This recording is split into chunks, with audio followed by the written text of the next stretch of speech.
Oops, I did it again. There you go. Okay. Take it away. So the title of this webinar is Organic Shelters, Uses and Benefits. One thing that I would like to clarify, just for starters, is that the shelter itself really is not organic. It's the way that it is used or not that would make it organic. The foundation of the structures and the shelters, that is the tricky part, because there are a lot of products out there that are not certified for use on organic farms. So that's certainly something that people need to be aware of and be mindful of. Now, the three main areas of use that farmers have of these buildings and these shelters is, first, for growing plants, as in greenhouses, hoop houses, cold frames, tunnels. There's a lot of different terms for it, a lot of different shapes and sizes for it. There is also livestock housing. And again, there is quite a variation of both permanent and portable housing for different needs and different goals. And then the third area, a significant area also, is the storing of equipment. Equipment is very expensive, and leaving it outside is very detrimental to the product. Now, the benefits of these shelters is really tied to the flexibility that is part of the package. We're definitely not offering sort of a cookie cutter type of solution. This is something that is put together with a package that will help the grower, the farmer, achieve the objectives that they want to do. Now, the benefits include all of the things that these shelters can protect from. They can protect from bugs, from excessive rain, from wind. As the photograph shows there, a run-in shelter for horses, other livestock can benefit from the run-in shelter capacity as well. There are a lot of choices, and all of these must be assessed against the goals that the farmer has and the things that they want to achieve. Because unless no matter how economical a shelter might be, if it doesn't help the farmer to achieve the goals that they have set and accomplish them, making a living, then it's wasted time and activity. Now, these goals must also be taken into account, the goals that are for right now and for in the future. You have the reality of what is right now, and you want to assess things optimistically, but you don't want to get too much ahead of yourself. By the other thing that is quite likely going to happen is whatever you see yourself accomplishing or working towards in the future is probably not going to happen exactly as planned. Like, we have the benefit of hindsight. We don't want to get too bogged down with that, but we also need to have some flexibility built into the plan so that things can be shifted a little bit.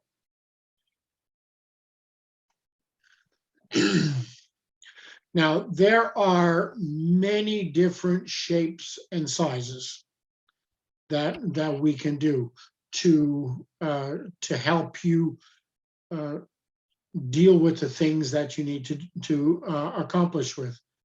And Andy, if you can turn it over to the next slide. Now on the left there, we have two variations of 24-foot wide. One we call a regular profile, and the other one is a high profile. Now, even though the angle at the peak is identical, because the taller one has a shorter straight part before it starts to curve around, it just sheds snow much more quickly. And and also by being straighter on the sides, like if you have a 1 to 2 meter pile of snow on the side, on the high profile, it's really not a consequence. Whereas on the lower one, if you have that same pile of snow, you're quite a ways up the frame already, and this needs to be dealt with, especially if there's a lot more snow on one side than on the other. Now, on the right side, the photograph we have there is like an extremely tall building. A lot of our customers need a lot more head space than floor space. And so we have a profile like that. Now, snow is never an issue on a unit like that, but wind is much more of a factor. So now referring again to the sketch on the left, the lower unit again is something that would be much better suited for high wind areas.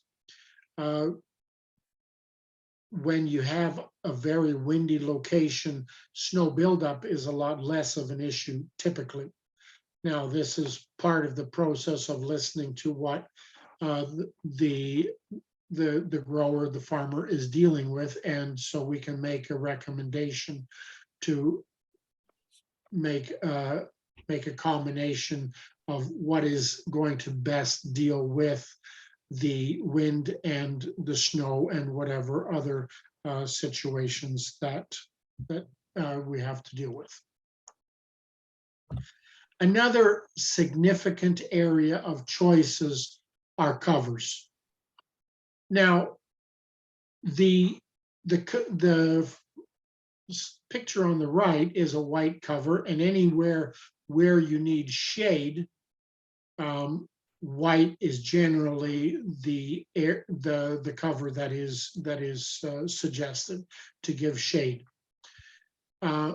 Livestock, almost always, it is recommended to go with white to give shade. Now, in the photograph on the left, this is one of the rare occasions where for livestock housing, we went with clear cover, and that is because this building was used for lambing in January and February. So by going with a clear cover, there was a lot more of a solar gain. And so the lambs could benefit both from a drier environment that resulted from the brightness, but also the sunlight, which was which is very healthy for any living being. If a customer is considering it for a greenhouse, you almost always have to go with clear, since plants do not grow well under white. Some of our customers, specifically like for garden centers, are using it to hold plants, and that is again a little variation where white will do better. It does cut down significantly on the watering requirements, but you're not aiming to grow things. You just, they're already grown, they're ready for sale, and you just want to hold them in prime condition. Now, there are a couple of other benefits that I'm going to touch on briefly here, but then they're going to be covered a lot more in the subsequent segments. And there are different ways of making a structure more heat efficient. So that gives a lot of different benefits to someone who is growing. And also, a lot of these buildings can be moved, especially the smaller ones, which are geared to moving. The flexibility of a moving structure does add a lot of benefit and options for the repertoire of what the grower wants to achieve. But that, again, we're going to cover that in greater detail when we talk about season extending technologies. The heating aspect is going to be covered more in the ventilation segment that we're going to have after this one.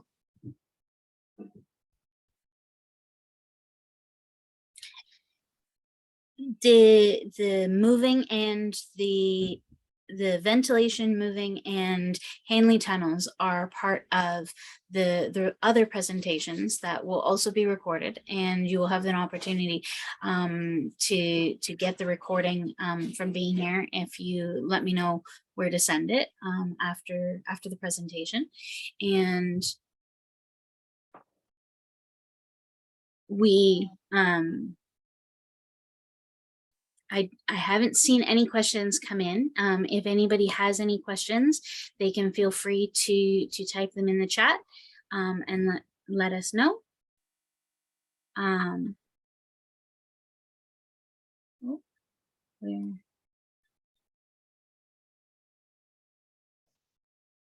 Was there any additional points you wanted to cover, Norm, in the organic shelter uses and benefits? We do have a handout that is going to be provided for the attendees if they want it, that will have all of the different information, and it's also on our website as well, that you can review the different things that Norm has covered in this section as well. Yeah, one of the things that I have seen that Andy put together is a checklist of the different things that that a grower or farmer is required to make a decision on prior to making a purchase, and is definitely a vital part of the research, the homework that that you would do in advance. As I said earlier, there are a lot of choices here, and we are not about to go and say, well, you can't do this or you can't do that. You really have to do this. This is all about helping the farmer achieve the goals that they have set out. And there are a lot of scenarios that things are not typically done that way, but it makes sense. And so whenever we're talking to somebody, we strongly encourage you to give a complete picture of what you're dealing with. It really what the challenges are that that are unique. Every property is unique, and this is something that I've encouraged people many times. Like, obviously, farmers talk to their neighbors, and we appreciate the referrals that we get from neighbor talking to neighbor.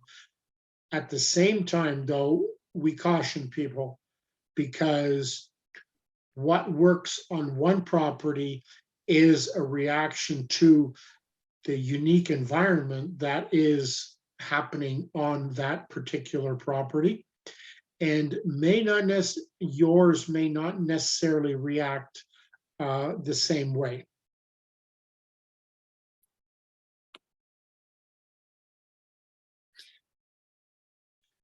Now, when another thing that I made reference to about, you've got your goals and your needs for right now. You've got your plans for the future. When we know what your goals are for the future, certain packages are a lot easier to expand with a minimal of extra expense, whereas other ones are challenging to expand. And so this is a consideration that's taken into account. Now, the other part of the equation is that one big structure is going to be cheaper per square foot than two smaller structures, but two smaller structures will allow you to have very unique environments inside each of them. And so there is a benefit of having two smaller structures, each of which can be built in a way that they can be expanded. So, for example, when you're growing plants, a lot of growers have a seedling house, which is something that has, for very young plants, which require a lot of extra needs and care. And so that would be a smaller area that's going to be heated to a higher level and used in a colder time of the winter. So that package can be addressed and put together for that need, whereas then the plants are taken on to the next stage of their development, can have a larger structure that is, with less intensive of a package. So again, like, you can't stress enough about all the different choices. And this is a comment that I've heard many, many times from people that have been looking around on the website. The website is really geared to educating customers about the choices that we offer. And it is our desire to help people get it right. And even if they don't buy from us, that's okay. We want them to have the benefit of good information.